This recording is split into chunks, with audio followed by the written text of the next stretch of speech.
तो लोग मत्था टेक रहे हैं दरगाह पे जाके, मैं उनकी भावनाओं को सम्मान करता हूँ। वो जैसे टेकें खूब टेकते रहे मत्था, हमें कोई एतराज़ नहीं है।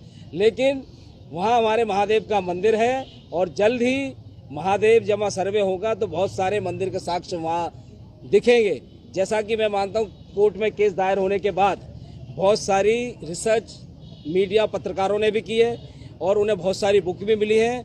और जब एक केस फाइल होने के बाद भिन्न भिन्न दोस्तों गजब हो गया, बहुत बड़ा कांड हो गया। जी हाँ दोस्तों, एक वीडियो सोशल मीडिया पर बहुत तेजी से वायरल हो रहा है। अभी मैं आपको जो वीडियो दिखाऊंगा उस वीडियो ने सोशल मीडिया पर आग लगा रखी है। जी हाँ दोस्तों, जैसे कि आप सब ये बात अच्छे से जानते हैं कि आजकल बहुत कुछ चल रहा है भारत के अंदर। कभी किसी मंदिर को लेकर सवाल किए जा रहे हैं, कभी किसी मस्जिद को मंदिर होने का दावा किया जा रहा है। लेकिन दोस्तों आज मैं आपको एक बात बता दूं कि बहुत सारे अनभक्त हो चुके हैं हमारे देश के अंदर, बस उनका एक ही काम रह गया है, नफरत फैलाने का। दोस्तों ये बात तो आप सब जान ही चुके होंगे, भारत की राजनीति में क्या चल रहा है। बहुत ही गर्म माहौल हो रहा है। कभी बीजेपी इल्जाम लगा रही है कांग्रेस पर, तो कभी कांग्रेस इल्जाम लगा रही है बीजेपी पर। दोस्तों आगे देखते हैं क्या होता है। दोस्तों अब मैं आपको वो वायरल वीडियो दिखाने जा रहा हूँ, मगर दोस्तों ये वीडियो दिखाने से पहले मेरी आपसे गुजारिश है, आज का मेरा ये वीडियो पूरा एंड तक जरूर देखना। और अगर आप मेरे चैनल पर नए आए हो, चैनल को जरूर सब्सक्राइब करना, साथ में इस वीडियो को ज्यादा से ज्यादा लोगों में शेयर जरूर करना। चलिए दोस्तों पहले आप ये वीडियो देखिए, फिर आकर मैं आपसे बात करता हूँ। पहले सॉफ्ट जो वर्शिप एक्ट है वो है पूजा अधिनियम कानून। उस विषय पे जो सुप्रीम कोर्ट में जिस वकील साहब ने बहस की है, वरुण कुमार सिन्हा, मैं आपको ऑर्डर दिखाऊंगा। उस ऑर्डर में सबसे पहला नाम वरुण कुमार सिन्हा जी का, जो कि वर्शिप एक्ट पे उन्होंने सुप्रीम कोर्ट में बहस की। वही हमारे वकील हैं, वो आ रहे हैं, थोड़ा लेट हो गए हैं, रात तक पहुंच जाएंगे। सुबह वो सारी साक्ष्य और दलीलें कोर्ट में पेश करेंगे। और पूजा अधिनियम कानून, मैं यह फिर कहना चाहता हूं, एक बार मैंने पहले भी बताया कि पूजा अधिनियम कानून मस्जिद, मंदिर, गिरजाघर और लगता है गुरुद्वारे पे, वो है धार्मिक स्थल, जो कि कानून की नजर में ऑथराइज धार्मिक स्थल जिसे किया जाता है वो है। और खुद इस्लाम में भी आप देखोगे कि ये जो मजार है, मजार जो है कब्र है, मुर्दाघर जिसे बताते मुर्दा बताते हैं ना कि भाई कब्र में कौन है। कब्र तो उन्हीं की बनती है ना, जो आदमी चले जाते हैं दुनिया से, उनकी कब्र बनती है। और उस कब्र की कहीं कोई पूजा होती नहीं, ऐसा उल्लेख भी नहीं है कि वो उस कब्र की पूजा होती है। तो मैं यहाँ यही मानता हूँ कि मस्जिद, मंदिर, मस्जिद, गिरजाघर और गुरुद्वारा, वहाँ पूजा वो स्थल है, उन पे वर्शिप एक्ट लागू होता है।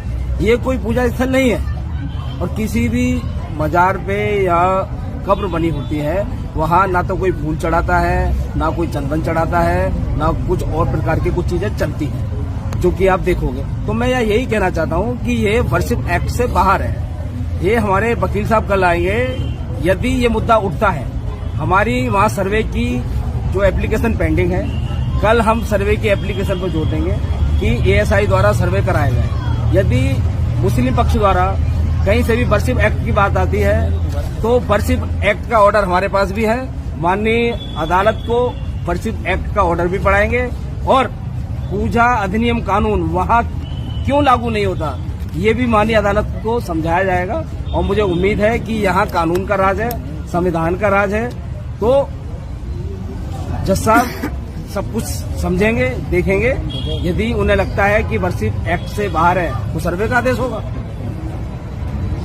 अच्छा, इसमें और भी कोई साक्ष्य आपने जुटाए हैं क्या? ऐसा है, इसमें साक्ष्य हमने कई जुटाए हैं। एक तो ये मैं आपको बताऊं, ये तो हरबला शारदा वाली किताब है, जो कि आपने देखी होगी 1911 की। और एक सांसद महोदय है असाउद्दीन ओवैसी साहब। ओवैसी साहब ने कहा था कि आमिर खुसरो, उन्होंने बुक उन्होंने लिखी थी 1300 ईस्वी की, आपने सुना होगा।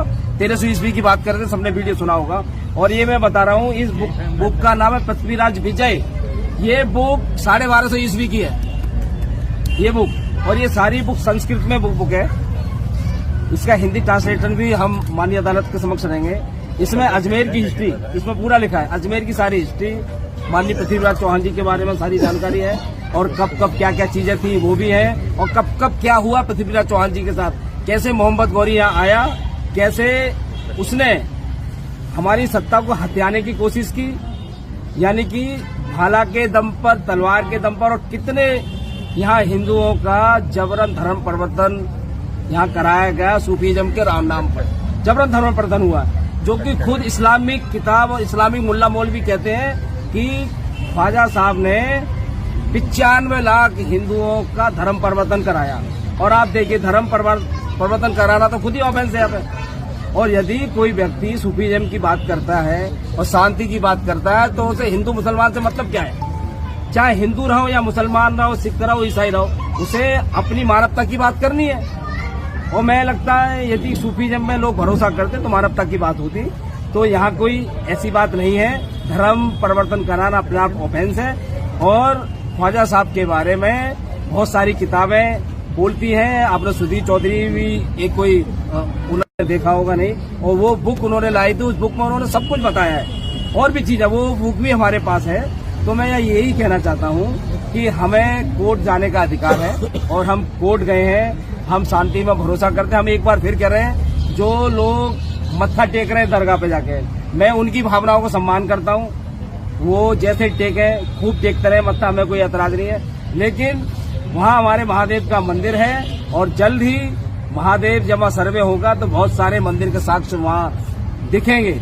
जैसा कि मैं मानता हूँ, कोर्ट में केस दायर होने के बाद बहुत सारी रिसर्च मीडिया पत्रकारों ने भी की है, और उन्हें बहुत सारी बुक भी मिली है।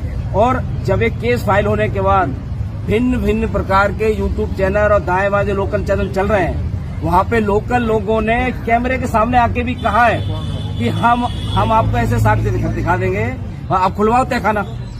साक्ष्य वहाँ मौजूद होंगे, क्यों? वहाँ मंदिर है, वहाँ पे घड़ियाली आप देखोगे, जो बुलंद दरवाजा है वहाँ के साथ में एक तहखाना है, जो कि मंदिर के गर्भगृह तक जाता है। पहले मंदिर सब नीचे ही हुआ करते थे, वहाँ शिवलिंग था, शिवलिंग को तोड़ दिया गया, वहाँ कब्रें बना दी। मैं था वहाँ पे। आपने कभी देखा होता है खाने का? क्या ना बताई जा रही है किताब, आप खुलवाओ ना, है तहखाने होते हैं। आप जो आप आज जाके यहाँ अजमेर में इस तरह की मतलब जो कर रहे हो, इतने साल आप कहाँ थे? वो कह रही है नहीं, आप इतने साल कहाँ थे? भाई साहब, मेरा जन्म 1984 का है। जब मुझे ज्ञात हुआ, मेरी 40 साल उम्र है भाई साहब। इतनी मोटी किताबें हैं, कोई पढ़ाई लिखी भी की है। मैंने बहुत सारी किताबें पढ़ी है, समय लगता है किसी चीज रिसर्च करने में। मेरी रिसर्च करने में लोगों की जिंदगी बीत जाती है ना। लेकिन मेरे तो 20 साल ही बीते भैया। कुछ मुसलमानों की खुद की किताबें ये कहती हैं, ख्वाजा साहब ने 90 से 95 लाख लोगों का इस्लाम में धर्म परिवर्तन कराया। तो मैं मानता हूँ, जब कोई व्यक्ति शांति का पति या कोई सूफी समाज से ताल्लुक रखता है, वो चाहे हिंदू हो या मुसलमान हो, वो मानवता की बात करेगा। वो ये नहीं करेगा कि आप हिंदुज़म गलत है, इस्लाम ठीक है, या इस्लाम गलत है, हिंदुज़म ठीक है। तो ये सारी चीजें हैं, लेकिन सब लोग जानते हैं, लेकिन लोग बोलना नहीं चाहते। अब मैं यहाँ यही चाहता हूँ, मैं यही कहना चाहता हूँ, इस विषय पे हमारे पास बहुत सारे साक्ष्य हैं कि जो अजमेर की जो दरगाह है, जिसे लोग दरगाह ख्वाजा साहब के नाम से जानते हैं, वो असल में भगवान संकट मोचन महादेव विराजमान मंदिर है और शिव मंदिर है। इसके सभी साक्ष्य हमने माननीय अदालत के समक्ष रखे। अदालत ने हमसे बहुत सारी बातें पूछी, बहुत सारा संशोधन दिया, हमने जवाब दिया, जैसा कि सभी लोगों को मालूम है पूर्व में। दोस्तों, देखा आपने ये वीडियो, मुझको पूरी उम्मीद है ये वीडियो आपको पसंद आया होगा, और इस वीडियो में आपने जो देखा होगा वो देखकर आपको भी कुछ सीख मिली होगी। दोस्तों, आपकी क्या राय है इस वीडियो के बारे में, मुझे कमेंट बॉक्स में आकर कमेंट करके जरूर बताना। दोस्तों, आज की वीडियो में बस इतना ही। मैं फिर मिलूंगा ऐसी ही दूसरी वीडियो के साथ। तब तक के लिए खुदा हाफिज।